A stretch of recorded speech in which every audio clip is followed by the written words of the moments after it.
שלום לכם, רדיו מהות החיים, ואיתי באולפן שירה רודרמן, מנכ"לית קרן רודרמן.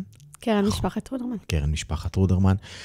ולפני שאנחנו מתחילים, תני לנו קצת על הקרן למי שלא מכיר. קודם כל, כיף לי להיות איתך פה, ותודה. קרן משפחת רודרמן זו קרן משפחתית, פרטית, פילנטרופית, שפועלת גם בישראל וגם בארצות הברית מזה 20 שנה. אנחנו פועלים במספר תחומים, יחסי ישראל יהדות ארצות הברית, זה תחום שאנחנו כבר מובילים 2 עשורים, תחום החוסן והאחדות בחברה הישראלית, שהוא מבחינתי במידה כזו או אחרת המשך ישיר של תחום שעשינו אותו מעל 18 שנה, שזה שילוב ובריאות הנפש, והפך, אני אומרת, לימים להיות חלק מאוד מאוד ברור מה שצריך לעשות בחוסן ואחדות, רק בהיבטים רחבים יותר. המתודולוגיה שלנו זה פיתוח ויזמות של שירותים חברתיים שחסרים, זיהוי צרכים, אני אומרת, מאוד מאוד ייחודיים ופתרונות ייחודיים. אנחנו קרן שלא רק תומכת, אלא שיושבת, יוצרת ויוזמת. והחלק השני הוא העלאת מודעות, ובתוך העלאת מודעות אנחנו עושים מספר דברים, בין אם זה פודקאסטים, מחקרים, סרטים. בעולם הדוקו אנחנו משקיעים היום בסרטים, מגוון רחב של פעולות, אבל הן מאוגדות באסטרטגיה שלהן, והן מתחברות במצרפי, אני אומרת, לאימפקט שלהן, כי זו הגישה והשיטה שאנחנו עובדים. ואני ביקשתי שתבואי לכאן, כי התוכנית משודרת ביום השואה, ובגלל שבאמת חלק משמעותי באג'נדה שלכם, זה העבודה עם יהדות ארצות הברית וחיזוק הקשר בין הקהילה בישראל לבין הקהילה היהודית בארצות הברית. אז רציתי לדבר קצת על מה שקורה ביתר סט מאז 7 לאוקטובר 23, והסתכלתי קצת בנתונים שתופעות ותקריות אנטישמיות עלו בצורה מטורפת. מזוויע. בכל העולם ובטח בארצות הברית. אנחנו מדברים על אלפי מקרים. נכון. ורציתי לשאול, גם קצת שניכנס לעובי הקורה, ננסה להבין את הדבר הזה, וגם נראה מה אתם עושים בעניין הזה.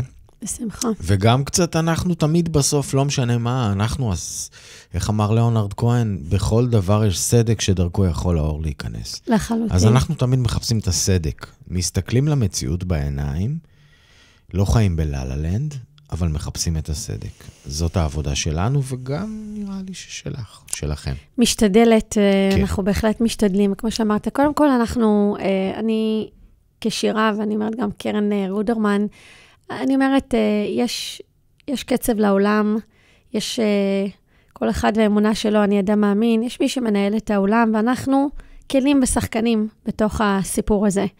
והתפקיד שלנו זה לעשות טוב כדי שנחיה בעולם טוב יותר. ולעיתים, והסיבה שאני מתחילה מזה, כי לעיתים הדברים הגדולים, כמו חוסן, כמו אחדות, כמו אנטישמיות, נשמע גדול לאנשים, זה נשמע מעליהם, ואתה שואל את עצמך כבן אדם פרטי, מה אני יכול לעשות? למה? והתשובה היא, באמת, כשאתה אומר, כמו שאתה אומר, הסדק, זה כל אחד מאיתנו, יש לו מקום בסדק הזה. זה לא סתם שאור הוא קטן והופך לגדול. ואני יודעת, אני אומרת באמת שהמושגים האלה מאוד מאוד גורמים לאנשים ללכת בתוכם לאיבוד. אבל אני אומרת בסוף, כמו שאני אומרת לילדים שלי, כל אחד והמעשים שלו, אתה תעשה טוב, המקום סביבך, העולם, האמת מידה שלך תהיה טובה יותר, וביחד העולם יהיה יותר טוב. נכון, הסוגיות הן מעלינו, הן כל כך גדולות ועמוקות היום.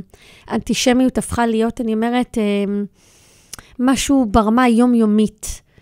משהו שמצד אחד אפשר לראות אותו, ומצד שני הוא שם, ולא רואים, אבל הוא קיים במדיניות, והוא קיים בהתנהלות, ואנחנו תכף ככה קצת נפרק את זה. אני אולי אמסגר ואגיד 2 דברים. אחד, שאנחנו במדינת ישראל עד לפני השנה וחצי, המאוד מאוד קיומיות וקשוחות וכואבות שאנחנו עוברים, חשבנו שאנטישמיות היא לא לנו, היא לא קשורה אלינו, היא שם, לאותם היהודים האלה, שלא ברור לנו תמיד מי הם, שחיים מחוץ למדינת ישראל. אז קודם כל חשוב להגיד שהאנטישמיות קיימת גם בתוך מדינת ישראל. ואנחנו חיים אותה לעתים. אנטישמיות לעתים קיימת גם בתוך העם היהודי. זאת אומרת שגם אנחנו החיים לגורלנו ולנרטיבים שאנחנו מייצרים בתוך העולם הגדול. מה זה אומר? תכף אני אפרק. אני רק אגיד, חלק השני שלמדינת ישראל יש שני תפקידים. אחד, זה מדינת כלל אזרחיה. ואני לא נכנסת עכשיו לשום פרשנות. האם אנחנו עושים עבודה טובה יותר, פחות, זה לא הדיון.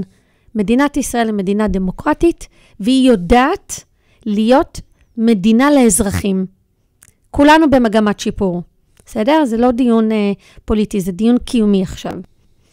החלק השני של מדינת ישראל, שרובנו לא מבינים, והמדינה עצמה לא מבינה, זה מדינת העם היהודי. מה זה אומר להיות מדינה של עם שלא יושב פה כולו, אבל לכולו יש בו חלק.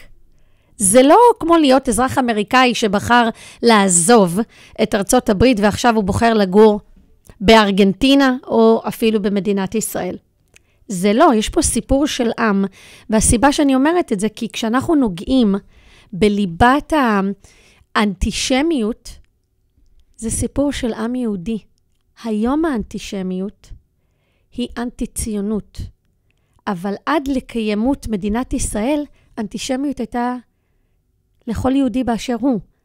כיום, מאחר ויש לנו מדינה, האנטישמיות החדשה שאנחנו חווים במיוחד אחרי השנה וחצי האחרונות, הם אנטי-ציונות. ואני רוצה רגע לסדר למאזינים ולהגיד, קודם כל לא לנתק את זה. אנטישמיות וציונות חיים אחד, אני רוצה להגיד לצד השני, בסדר? וכמעט אחד בתוך השני. היו ניסיונות בעשורים האחרונים לפרק את זה, גם בעולם היהודי, להגיד, אני יכולה להיות יהודייה גאה, אבל לא חייבת להיות מזוהה עם מדינת ישראל, וזה הפך להיות מלא מזוהה לקצת יותר מדי ביקורתי, לגבול לאנטי-ציוני, או להבין אנטי-ציונות. כן? שאנחנו אומרים, סליחה, מה זה להבין אנטי-ציונות? אנטי-ציונות זה אומר, אני נגד המדינה היהודית היחידה שקיימת בעולם. מי שמכם רגע לבקר אותנו? זה הידוק שמאוד מאוד חשוב, כי גם ליהודים שחיים בארצות הברית, השנה וחצי האחרונה, מתחילת המלחמה במדינת ישראל, מתחילת ההתקפה הקיומית עלינו, פתאום יש איזושהי התעוררות שאי אפשר לעשות את הניתוק הזה, שעשינו המון המון המון שנים בין יהדות, ציונות, ישראל. בסדר? אי אפשר לעשות את הניתוק הזה, כי קודם כל הזהות היהודית שלנו הולכת איתנו, לא משנה איפה אנחנו. ומי שלא מוכן להכיר בזה, העולם יכיר לו בזה. בסדר? הוא יזכיר לנו שאתה יהודי, את יהודייה, גם אם אנחנו לא דתיים, גם אם אנחנו לא ציוניים, גם אם לא בא לנו, העולם יזכיר לנו. והנה, תראה מה אנחנו עוברים. שנה וחצי האחרונות, הרבה יהודים שלא חיים בתוך הזהות היהודית שלהם, שלא פועלים בשם היהדות שלהם, שחיים בתוך העולם הגדול והצליחו, באנגלית אומרים to assimilate, להיטמע, להפוך להיות אמריקאים, פתאום הזכירו להם שרגע, רבק, אתם יהודים.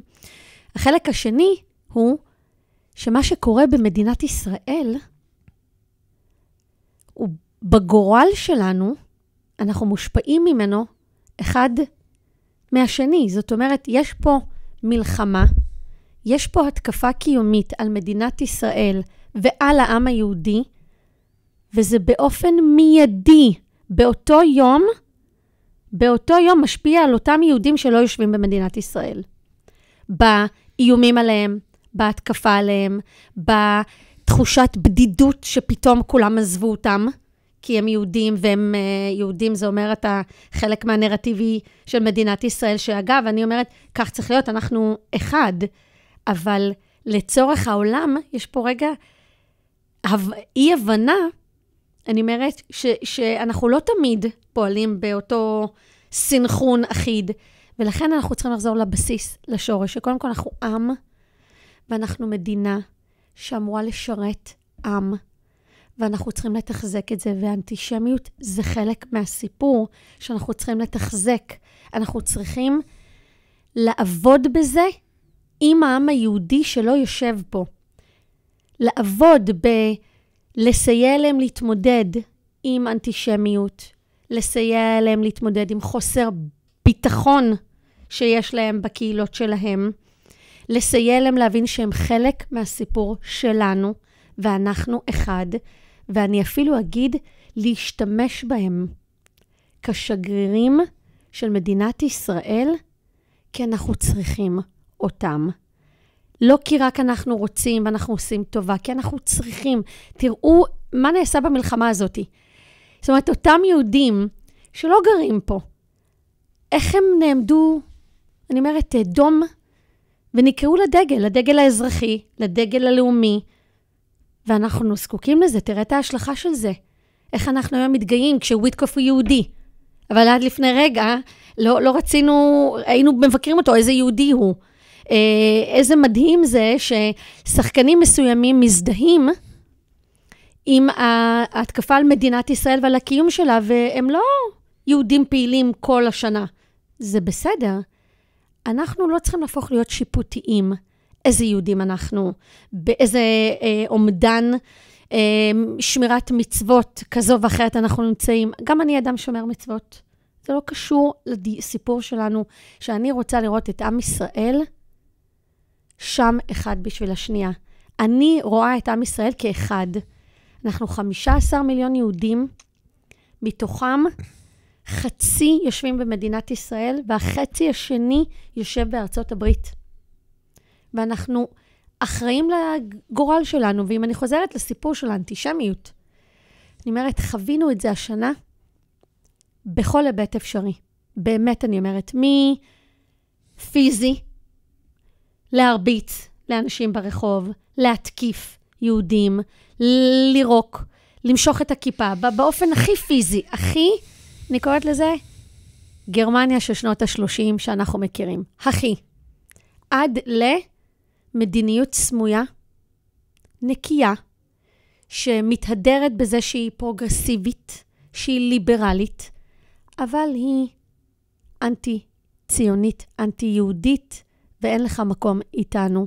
בין אם זה מה שאנחנו רואים באוניברסיטאות, ויש לי 2 ילדים שלומדים באוניברסיטאות, כולל ילדה בקולומביה, בסדר? אנחנו פשוט לא מקבלים אתכם לקלאבס ולכל מיני מקומות, אבל לא באמתלה שאתה יהודי, פשוט לא, אין מקום הפעם, לא מתאים. ואני אומרת לעצמי, פתאום אין מקום, פתאום לא מתאים. עד לחופש אקדמי חסר גבולות שהוא מזמן עבר את גבולות חופש האקדמי. אני לא שולחת את הילדים שלי כדי לשמוע את דעתם האישית של המרצים לגבי משברים בעולם. עם כל הכבוד, שבו בסלון שלכם, תזמינו אותם כשאתה בא ללמד כלכלה, מזרח תיכון, רפואה, תלמד אותי את מה שאתה צריך ללמד אותי. ועוצרים שיעורים ואומרים לסטודנטים, היום אין שיעור, אנחנו יוצאים להפגנה. איזו הפגנה? happen to be, שההפגנה היא אנטי-ישראלית, פרו-חמאס, ואני לא אומרת פרו-פלסטינאים, פרו-חמאס. מה זה? בשביל זה אני שולחת את הילדים שלי לאוניברסיטה. עכשיו, זה רק להראות שהאנטישמיות יכולה להיראות בכל מיני צורות. לא לקדם סרטים ישראלים בעולם, בין אם זה טהרן ששודרה, אני אומרת פה, והייתה סדרה מדהימה, ובגלל שהיא באפל, ויש מלחמה, ואיראן בכותרות, טהרן עדיין לא שודרה. כן? ואנחנו נלך, אני אומרת, נושא, רופאים בבתי החולים שלא מקבלים קידום, כי כרגע פשוט יש עיכובים. זה הכל בשקט. זה לא ברעש. זה באמתלות. זה דברים שפגשת מקרוב ברמה האישית, זאת אומרת, זה דברים שאת מדברת מקור ראשון. ראיתי פגשתי, התמודדתי, נתבקשתי לסייע. באמת אני אומרת, אפשר לבחור מנעד גדול. עכשיו, חלק מאיתנו, ואולי אני אגיד לפעמים אף בצדק, יגיד, אתם חווים את זה? בואו לפה. וחלק מאיתנו, אני אומרת, יהיו יותר ריאליים, ויגידו, הרי זה לא יפתור את הבעיה. אם כולנו נבוא לפה, האנטישמיות תיעלם? לא. 1. 2, אנחנו מדינה תחת התקפה קיומית כל היום, אז זאת אומרת, זה לא שאתה יכול להגיד בהכרח למישהו, שאם הוא יבוא לכאן, כל הבעיות שלו ייפתרו. ודבר שלישי, שהוא נשמע מורכב, ואולי אף, אני אומרת, פחות פופולרי בעולם היהודי להגיד אותו, אני לא אומרת בחברה הישראלית, בעולם היהודי, ואני אולי ידועה קצת בדעות הפחות פופולריות שלי בהקשרים האלו, זה שאני חושבת שמתוך אני יודעת, לא רק חושבת, שמתוך הכאוס המאוד מאוד גדול, והכאב והפגיעות שאנחנו נמצאים בה בעולם היהודי, בארצות הברית בעיקר היום, אני רגע מתייחסת, השינויים שיקרו כתוצאה ממה שאנחנו עוברים, יטיבו עם ארצות הברית, ואני אסביר את הדוגמה. אנחנו מדברים על אנטישמיות בקמפוסים כבר לא מעט שנים, בסדר? זה לא התחיל ב7 באוקטובר, אבל די התעלמו מהסיפור, די זלזלו בזה, די לא רצו לראות את זה. והנה קרה 7 באוקטובר, והנה יש גם מהפך שלטוני בארצות הברית, מדמוקרטי לרפובליקני, ואני מפרשת את השינויים שקורים היום במרחב בקמפוסים, תחת ה-DEI, שזה השילוב, גיוון, inclusion, כל הסיפור המטורף של השגת בארצות הברית בקמפוסים, שחשוב רגע שנבין שיהודים לא נכנסו תחת זה. זאת אומרת, שאנחנו מיעוט, לא נכנסנו תחת הטיפול של המשרדים והמחלקות בפדרל ובקמפוסים, תחת מיעוטים. כי היהודים נחשבים בארצות הברית כ-white privilege. אנחנו, המיעוט, כנראה הכי נרדף שיש לדעתי בעולם, אנחנו נחשבים גם פריבילגים, כי הצלחנו, אני יודעת לעצמי, זה מה שהופך אותך לפריבילג, כי הצלחת, אנחנו עדיין מיעוט, מה זה קשור? אז אנחנו לא נחשבנו. זאת אומרת שלא טופלנו. וכשיש מקרים של אנטישמיות ופגיעות, אותו משרד שאמור לקדם, לטפל, להיות הבית שיעזור לאותה סטודנטית ולאותו סטודנט להרגיש שרואים אותם, שהם בטוחים, שהם לא מופלים, שהם לא רואה בנו כחלק מהאג'נדה שלהם. והנה פורצת האנטישמיות על גדותיה, ואני אומרת גדותיה, אנחנו מדברים על הפגנות מסיביות, אגרסיביות, אלימות, בהרווארד, בקולומביה, על מרצים שמבקשים מסטודנטים לצאת מהשיעורים שלהם, מתוך הבנה שהם יהודים וכנראה הם לא ירגישו בנוח בשיעור. זאת אומרת, אנחנו מדברים פה על פגיעות מאוד מאוד, אגב, מאוד אלימה, מאוד מאיימת. והנה הגיע, אני אומרת, נשיא, שהחליט, ואני לא נוקטת פה אגב עמדות פוליטיות, אני מתארת מציאות שאני חושבת שזה מה שחשוב שנבין, שאומר, די לשגעת הזאת. קודם כל, אנטישמיות צריכה להיות מטופלת בצורה נפרדת ועקבית ויציבה. והחלק השני, DEI, לא עושה את עבודתו. ואם הוא לא עושה את עבודתו, הוא לא יכול לקבל את אותה חזות ואת אותו מקום. ולמה אני מציינת את זה? זה בא מתוך ההבנה של המקום של הסטודנטים היהודים, ומתוך אנטישמיות גואה בקמפוסים, מטופלת בעיה גדולה יותר, רחבה יותר, שהיא לא בעיה רק של יהודים, בסדר? של חוסר איזון, חוסר שוויון, חוסר טיפול, אפליות, אני אומרת, מתקנות באופן לא סביר, כל מיני דברים מהסוג הזה, תחת העובדה שהיה צריך לטפל בסוגיה יהודית. אני יודעת שהרבה יהודים בארצות הברית לא אוהבים את זה, כי הם אומרים, דרכנו אל תטפלו בבעיות גדולות יותר, כי אתם הופכים אותנו עכשיו להיות אלו אחראים וגרמו לבעיה, ואני אומרת דווקא ההפך. אני אומרת, בזכות היהודים, זכות העובדה שאנחנו מטפלים בבעיה שלנו, אנחנו נתקן ונטפל בבעיות גדולות יותר, שיטיבו עם החברה האמריקאית. זו הבחירה שלי, לראות את הדברים ההפך, אני אומרת, מחלק מהקולגות שלי, שטוענים, כי היהודים מאוד, מאוד חשוב להם להתאפס כאנשים ליברליים, שמקדמים זכויות, ואני אומרת, נכון, אבל לפעמים באים על חשבונך.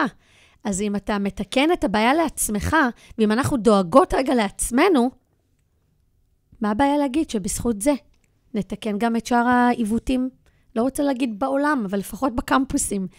ולכן אני אומרת, ההבנה גם של התרבות האמריקאית, איפה שהיא היום, גם של אנטישמיות, שעברה את כל, אני לא חושבת שיש גבול.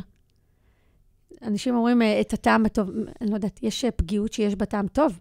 לתת לך סתירה רק מדי פעם זה בסדר. לא, אני לא מצליחה להבין את זה. אנחנו פשוט, כמו שבחברה הישראלית אגב, בסוגיות האחרות שלנו, גם הביטחוניות, העדפנו להוריד את הראש. לפעמים השקט יוצר חוויה של ביטחון. גם בעולם היהודי קרה אותו הדבר בדיוק, אחד לאחד. הלהיטמע, השקט, להוריד את הראש, לא לעשות רעש, לא ליצור גלים ומאומות, כי אנחנו בטוב, אנחנו כרגע מצליחים, הכלכלה עושה לנו טוב, לרגע איבדנו כל כך, גם אני אומרת שבעולם היהודי, את המהות שהמקור הוא הזהות היהודית שלנו, בראש ובראשונה, החיבור שלנו לקהילות שלנו, שגם פה נעשתה התרחקות מבתי ספר יהודים, נעשתה התרחקות מארגונים יהודים, לאורך השנים, והקבלה הייתה של, ככה זה, החברה המתקדמת, הארגונים, הקהילות מציינות את העבר, את תחושת השטייטל, את תחושת החיבור הגטו, את תחושת, לא, ממש לא. אני עם אלה שטוענים, אתה יכול לשמור על הזהות שלך בכל חברה. זה בחירה שלנו.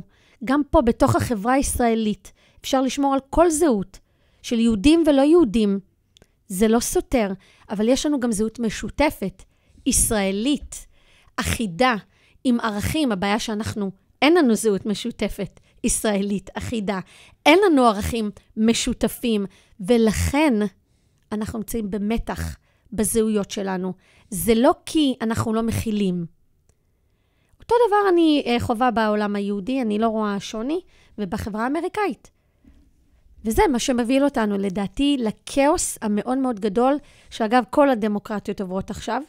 בסדר? זה לא מקרי. רואים את זה באירופה. נכון. כן. זה לא מקרי. לא מקרי. זה מאוד מאוד מחובר לזה שאנחנו לא עוסקים בערכים ובזהויות. אנחנו מאוד מאוד מאוד התחברנו לתחושה של הגלובלי, שאנחנו הכל ולא כלום באותה נשימה. אי אפשר. אי אפשר. בסוף יש טוב ויש רע. יש נכון ולא נכון. ואנחנו מאוד מאוד רצינו כולנו להיות באמצע. אני קוראת לזה תרבות הפרווה. מאוד רצינו, כי מאוד קל לא לנקוט עמדות. ואם אתה נוקט בעמדה מסוימת, אתה by definition מבטל אחרת. ואני אומרת, ממש לא. אני יכולה להיות ליברלית, שומרת מצוות, עם דעות יותר שמרניות בתחומים מסוימים, ואני לא חיה בבלבול. זה מאוד מאוד ברור לי. מה כן, מה לא, מה נכון, מה לא נכון. אני לא מבולבלת. אני יהודייה, אני ישראלית, אני ציונית, אני אמריקאית.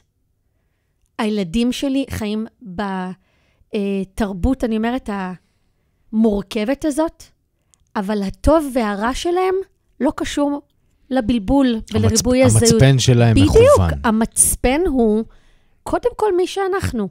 ואני חושבת שזה הסיפור פה, גם לנו כחברה וגם למדינת ישראל. אני חושבת שקראו, אני כן יכולה להגיד שבתוך כל זה, לדעתי נעשה משהו מאוד מדהים, בהקשר של אגב אנטישמיות וקיימות, והחיבור של מדינת ישראל בהבנה שלה, שאנחנו גם מדינת העם היהודי. הצלחנו להעביר, אני אומרת, החלטה מאוד דרמטית לדעתי, בתוך כל השגעת שאנחנו חיים בה. משרד התפוצות, אני אומרת, הרים את הכפפה, והשר עמיחי שיקלי, אני אומרת, צריך פה הכרת הטוב. הצגנו לו את התפיסה של מדינת ישראל, מדינת העם היהודי, ויש לנו צורך בזיכרון משותף, ויש המון מאורעות היום אנטישמים, שיהודים מאבדים את חייהם רק על היותם יהודים. זאת אומרת, זה פעולות טרור ואיבה לכל דבר ועניין. ובשותפות עם ההסתדרות הציונית, קידמנו יוזמת הזיכרון, Remembering Together, זוכרים ביחד, שמדינת ישראל העבירה בקבלת החלטת ממשלה, שהיא מכירה בנפגעי פעולות אנטישמיות, טרור, באופן ממלכתי בלבד, הכרה ממלכתית, שזה בסדר גמור, אנחנו לא מדברים על אזרחים ישראלים, מדברים על יהודים שנהרגים ונרצחים. ומדינת ישראל, החל מהשנה הקרובה, תכיר באותם נופלים, באותם נרצחים, וזה אומר שאנחנו מחברים את תפיסת העם היהודי לתפיסה אחת, את תפיסת הזיכרון לתפיסה אחת. איך זה יבוא לידי ביטוי? בהכרה בטקסים, אנחנו משיקים אתר, והמדינה, אני אומרת, אין אותו של כל מי שנרצח בפעולות אנטישמיות. אנחנו נציין את זה בימי זיכרון משותפים, וחשוב להבין שימי זיכרון זה ימים של מדינת ישראל, וכעת בהכרה של יהודים, שגם, אני אומרת, ננציח אותם, נציין את יום הזיכרון מחוץ למדינת ישראל בקהילות היהודיות, שזה משהו שלא נעשה. זאת אומרת של העם היהודי, לא רק של מי שיושב בישראל. זה הופך להיות... נכון, אבל הדואליות פה, שכשאתה יהודי שחי מחוץ למדינת ישראל, אתה לא מציין את יום הזיכרון לחללי צה"ל ופעולות איבה, כי זה יום לאומי. לא, אני שואל, אני לא יודע. כן, יהדות התפוצות לא ציינה את זה עד היום? לא, כי זה יום לאומי למדינת ישראל. לא היה אלמנט של הזדהות? אולי לאנשים מסוימים שהילדים שלהם חיילים בודדים, או שמצאו, יש להם בן משפחה כאן שנפל או נפלה, אבל זה יום לאומי, זה לא יום יהודי. בסדר? והחשיבות של המהלך הזה עכשיו, מחברת, מעודדת, מאלצת, בסדר? כל אחד יבחר את הדרך שלו להתחבר לזה. לציין את זה ביחד, גם מחוץ למדינת ישראל. וזה, אני אומרת, הסיפור של העם. אז אתה לוקח אנטישמיות שלכאורה לא שייכת למדינת ישראל, לכאורה, ממש. ואתה לוקח יום הזיכרון שמאוד נמצא פה, אני אומרת, בטבור של כולנו, שאנחנו כולנו מחויבים ליום הזה, בלי שום, אני אומרת, סייגים. ויש כל מיני דרכים להיות מחויבים, לכבד שהיום הזה קיים, להזדהות, להכיר, בסדר? כל אחד ייקח את זה לדרך שלו. ופתאום אנחנו מחברים את שני האלמנטים האלה יחד. יחד דרך זיכרון הכרה ממלכתית. לסיפור של עם. כך לדעתי אנחנו גם צריכים להתייחס לסוגיית, אני אומרת, האנטישמיות באופן רחב. אחד זה דרך זיכרון, ושתיים זה דרך חינוך. ושלוש זה יהיה דרך ביטחון, שאנחנו צריכים היום להבין שלמדינת ישראל יש יכולת משמעותית להיות חלק פעיל מהקהילות היהודיות בחיי היומיום שלהם, דרך הבנה של כמה אלמנטים של ביטחון, של חינוך, של זהות, כי בסוף אנחנו, אני אומרת, בגורל משותף, ותלויים אחד בשנייה. והדבר השני זה כשאנחנו בקאוס, ואנחנו בקאוס, נכון? מי עומד לצידנו? בכל המובנים. גם ההסברתיים וגם הכלכליים. העולם היהודי. זאת אומרת, המלחמה ב7 באוקטובר, תוך חצי שנה הגיע לפה מיליארד, 3 מיליארד, זה 7 מיליארד שקלים, זה מיהדות העולם, בעיקר יהדות ארצות הברית. זאת אומרת, ואנחנו היינו זקוקים, אני אומרת, לכסף הזה כאוויר לנשימה ברמה, אני אומרת, הכי פרקטית, מביטחון, אוכל, רפואה, זאת אומרת, אי אפשר להסתכל על שותפות רק כשטוב ורק כשנוח. שותפות תלויה בזה שיש לנו סיפור מארגן, ערכים משותפים ומטרה משותפת. נדמה שהתבהר גם מאז השביעי באוקטובר, שאין מקום בטוח ליהודי בעולם, זאת אומרת, בלי מדינת ישראל כעוגן, כבית. נכון. אם לא תהיה מדינת ישראל, אף יהודי בעולם לא יהיה לו, את יודעת, זה גם כשהוא חי בתפוצות, בחול, הוא צריך את הקיום. החשיבות של המדינה ביכולת לשמור, על האינטרס. להגן, כן, ולהיות המקלט גם אם לא הפיזי. נכון. זה כמו מקלט מדיני. מקלט ושופר, נכון. בדיוק. זה עוד יותר חידד את העניין הזה, העם הזה בלי המדינה הזאת, גם אם אתה לא חי בה, זה עוגן רוחני. נכון. עוגן, זה מאוד מאוד התחדד. אבל לא כולם... לא כולם חושבים לא כך. לא כולם חושבים כך, ואני אפילו אגיד, לפני ה7 באוקטובר, היה רצון אז לחשוב שזה לא בהכרח כך, שאפשר לנתק, ולכן בתחילת השיחה אמרתי, אי אפשר לנתק את הסיפור היהודי מהסיפור הציוני ממדינת ישראל. יש ניסיונות רבים אגב, מימין, משמאל, באמת אני אומרת, מליברלים, משמרנים, זה לא משנה.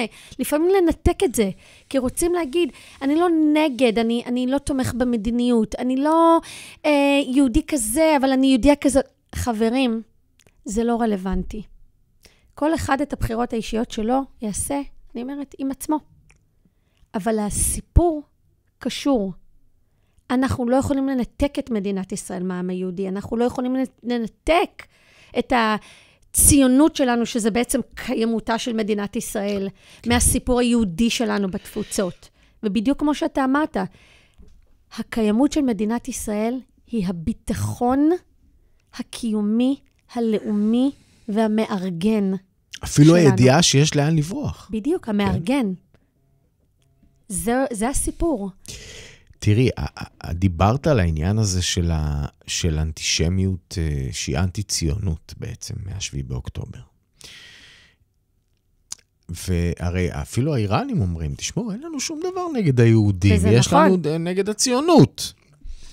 לא יודע, חקרתי אתמול בתוכנית אחרת את כל העניין של הגזע הארי, ומסתבר, את מכירה בטח את הסיפור שיש לו גם קשר לאיראן. ברור. הרבה אנשים לא למה יודעים את זה. יש זהות...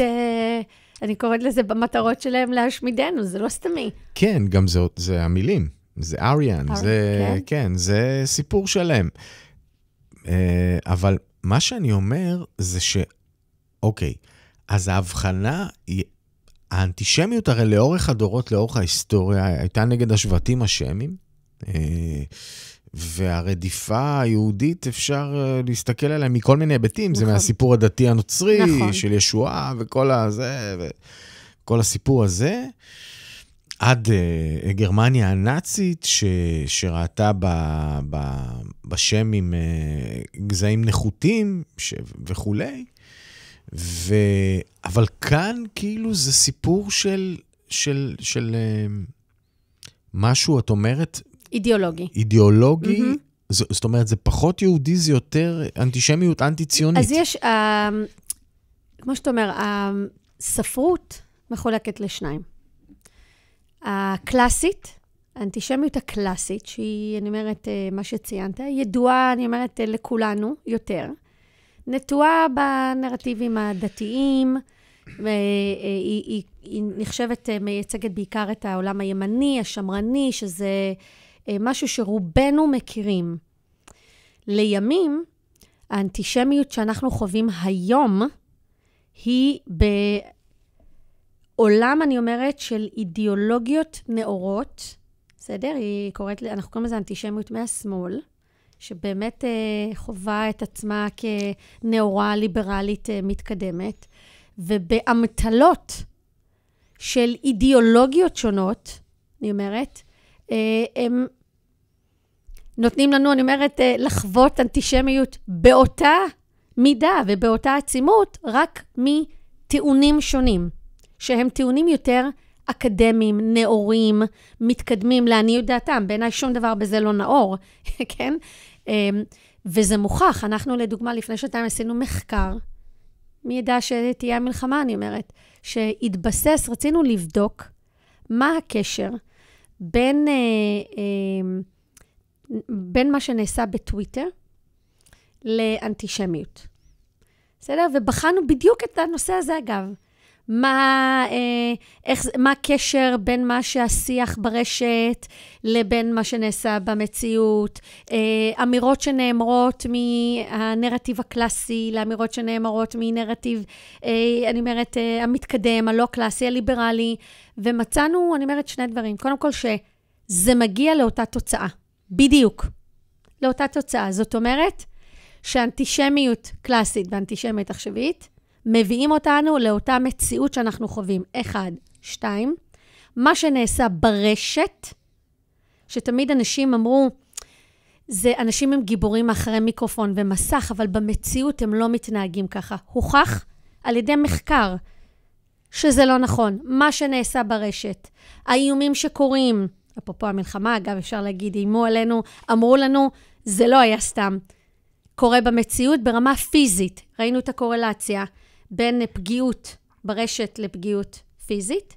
והדבר השלישי שראינו זה שהאנטישמיות הפכה להיות אנטי-ציונות. זאת אומרת שהיכולת שלהם להוזיז את זה ולהגיד, אנחנו לא אנטישמים, האנטישמיות העכשווית, הליברלית, המתקדמת, אנחנו לא אנטישמים, אנחנו רק אנטי-ציונים, הוכח שזה בסוף מביא לאותה תוצאה, זה לא ממש אנטי-ציונים. עכשיו, בוא נסביר מה זה לאנשים אנטי-ציונים. זה אומר שאין לי בעיה איתך כיהודי או איתך כיהודייה, יש לי בעיה עם המדיניות של מדינת ישראל. יש לי בעיה... או עם הקיום שלה. ואז אני רוצה להוסיף, מה זה מדיניות? זה עם הקיום. כי מי שמכם לבוא ולהגיד לנו איזו מדיניות? הרי מה אני אומרת? אני אומרת, אני אנטי... לא יודעת, איטליה בגלל מדיניות? לא. אני מכירה באיטליה או לא מכירה באיטליה. פעם היא תהיה ימנית, פעם היא תהיה שמאל, פעם היא תהיה יותר איטי, פעם... זה הפך להיות שישראל והיותנו יהודים פתוחים לדיון ולביקורת. עכשיו, אנחנו צריכים רגע להבין שהעולם המתקדם, ואני רגע מתייחסת לארצות הברית, מודה היום שהם תופסים את ישראל לערכים וקנה מידה שונה ולא שוויוני עם מדינות ועמים אחרים. זאת אומרת, מצד אחד אנחנו מרגישים אי נוחות מאוד גדולה להגיד, אנחנו העם הנבחר, כי איך אנחנו מתנסים ואיך אנחנו מעיזים, ומצד שני, העולם אומר לנו, סליחה, אנחנו כן מודדים אתכם באמות מידה שונות. אמר את זה הניו יורק טיימס, רק לא מזמן. אומרים את זה באום. של ערכים? בטח. לא סתם אני אומרת, אנחנו סובלים יותר, או סובלים, אני אומרת, פחות במקרים מסוימים, כי תופסים אותנו ברמה הערכית אחרת. ואני אומרת, זו הזיה, אבל ככה העולם תופס אותנו. אז קודם כל, אם העולם תופס אותנו, אולי גם אנחנו צריכים רגע לקחת אחריות ולהגיד, להפסיק להתבייש ולעמוד את עצמנו בקנה מידה, אני אומרת שהעולם, או שאנחנו אומרים לעולם, לא, סליחה. אין מצב שאתם שופטים אותנו, מודדים אותנו בקנה מידה שונה, ולהתנהג באותו קנה מידה שהעולם מתנהג. עכשיו, באמת, יש לזה השלכות. זה אומר בקרב, בשטח, בכלכלה ובחסד, אנחנו כנראה צריכים להחליט איפה אנחנו נמצאים, ואי אפשר להחזיק את שניהם. גם להיות החסידים הגדולים של העולם, וגם מצד שני, לתת לעולם להתאמר בנו. זאת אומרת, אי אפשר. בסוף אני אומרת, הפער והאמצע לא עובד. הייתי שם אותך שרת החוץ, או מינימום שרת התפוצות. אני יכולה להגיד רק דבר אחד, אני לא חיה בעולם הפוליטי, אבל אם מדינת ישראל או העולם היהודי יקרא אותי לדגל, אין דבר בעיניי יותר חשוב מזה. ואני אולי אסיים ואגיד... תני לנו איזה משהו גם אופטימי לסיום. קודם כל רק אופטימי, זה בדיוק מה שרציתי להגיד. חשוב שנדע, קודם כל שאנחנו באמת עם עם חוסן מאוד מאוד מאוד משמעותי. וחזק. אנחנו נצא מזה. זה לא קלישאה, כי אני חושבת שזה הסיפור של העם היהודי. זאת אומרת, ההיסטוריה הוכיחה, העם היהודי הוכיח, שמכל טרגדיה וטראומה, אנחנו נצמח ונצא. ואני באמת מאמינה בזה, כי אנחנו רואים קודם כל את המצפן, אני קוראת לזה החברתי, האזרחים. אנחנו ננקה וקשה לנקות. זה לא שזה קל ולא כנראה אפשרי לעשות את זה בכל רגע נתון. החברה האזרחית, העם היהודי, אני אומרת, נקראים לדגל. נקראים לדגל, רוצים להיות במקום ערכי, מאוד מאוד, אני אומרת, נכון ומותאם. רוצים לחוות אחדות. רוצים, ואני רואה את זה, אנחנו פועלים בשטח בחוסן ואחדות, ואני אומרת, הציבור קמה לזה, רוצה את זה, מוכן לזה. זה אחד. והדבר הנוסף הוא, שאנחנו נמצאים, אני אומרת, בתקופה של חגים, ימים לאומיים, של חגים שמייצרים, אני אומרת, את הזיכרון המשותף שלנו, אבל גם מזכירים לנו את החוסן שלנו. זה לא רק להתעסק בזיכרון שהוא כואב ועצוב, שהיינו חשופים, שאני אומרת, באו לכלותנו, אלא גם בתקומה, כי בסוף הקמנו מדינה אחרי שואה. אני אומרת, אנחנו הקמנו מדינה שהיא כרגע בימים האלו במשבר, אבל מדינה חזקה. מדינה... נס רפואי, המדינה הזאת, במובנים של נס אלוהי ניסים, קיומי. כן, את שמסתכלת על כל המזרח התיכון, זה נס. לכן אני נס אומרת, גלוי. באמת לנו, שכדי שנוכל, אני אומרת, להתרומם, אנחנו צריכים להתרכז במשותף ובביחד, ולבנות לעצמנו סט של ערכים חדשים מעודכנים. יהיה לנו מאוד מאוד קשה לצאת, אני אומרת, לתקומה ולריפוי, במיוחד בימים שאנחנו עדיין לא בתקומה וריפוי, ואנחנו מתפללים לחזרתם של השבויים, ולרפואתם של הפצועים, ושהחיילים שלנו יחזרו, אני אומרת, בשלום. ועדיין, גם אם כל זה יקרה, אמן ואמן, ומחר והיום, אנחנו לא נצליח להתרומם, אם לא ניצור שפה משותפת, וערכים משותפים, ומטרות משותפות. וזה חשוב להבין את זה. באמת באמת חשוב, כי לפני 7 באוקטובר, היינו במצב כאוטי אחר. נכון. ולכן אני אומרת, מכאן, אנחנו צריכים להבין שאנחנו קודם כל עם, ואנחנו עם חזק, ויש לנו אחים בתפוצות, ואנחנו צריכים לשמר את הזיכרון הזה. אנחנו חברה שמסוגלת, צריכה ומחויבת, לקום, אני אומרת, לריפוי ולהתחדשות. זה לא רק תקומה, להתחדשות. ואנחנו נהיה שם, זה ייקח זמן, אבל ביחד, רק ביחד. ואת ואתם, כקרן, גם מרמים יוזמה בתקופה הזאת שקשורה בעניין הזה, ואנחנו נוסיף את הלינק גם לתוכנית, שמי שרוצה לדעת עוד ולהצטרף ליוזמה. כן.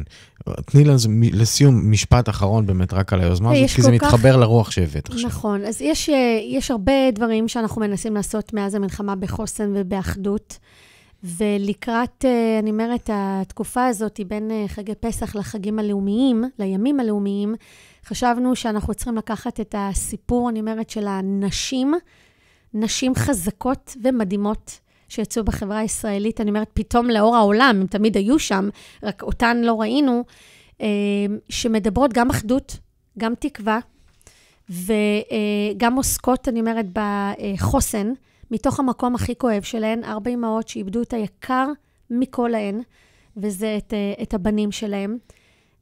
ובעצם יצרתי סדרה של 4 פרקים, של 3 דקות, עם כל אמא, שמביאה את הסיפור שלה, להיגדת לבנך, ובמקרה הזה, הבנך, אני אומרת, זה אנחנו, החברה הישראלית,